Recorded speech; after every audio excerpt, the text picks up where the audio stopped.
Hi, my name's Jeremy. I'm a theologian at the University of Birmingham. I also get to teach on the MA here at Minute Theological College. So I remember what it was like speaking about the environment when I was just first starting out as a theologian about 10 or 15 years ago. I remember spending most of my time trying to convince people that the environment was a valid concern for Christians. Fast forward to the present day, and it's a completely different picture.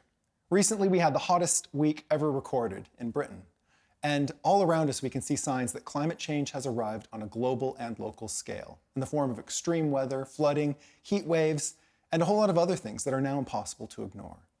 So now when I speak in churches and seminaries, it's taken for granted that we're all really concerned about what we have done to our atmosphere, our waterways, the soil.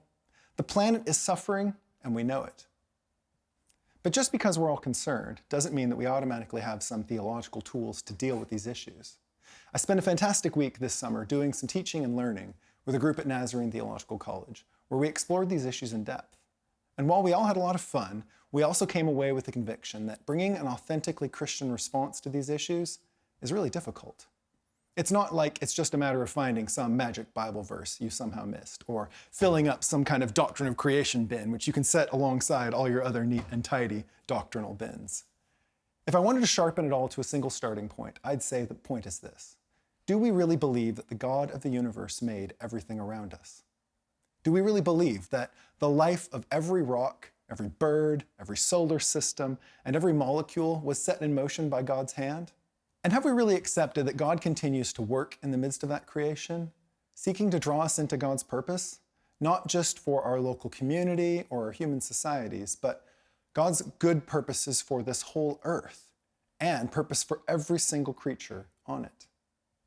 If we're really going to find our way back to that triune God who made the universe, called it good, and loves it even in this very moment, we can't just add on a new doctrine we somehow forgot 100 years ago. We need to reclaim a whole way of doing theology that cares about matter and can carry that theology to all kinds of places we have pretended not to notice with our Christian faith.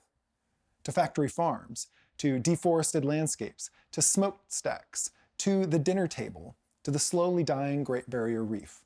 God's good work in creation is astonishing. It's right in front of us. It's everywhere around us. And the reality of God's work in creation matters for the way we think about salvation, the new creation, all our relationships, everyday life. The last word I want to offer here is that, like the rest of the gospel, this is good news. Restoring relationships, getting back to the nitty-gritty of God's good work is beautiful and joyful work.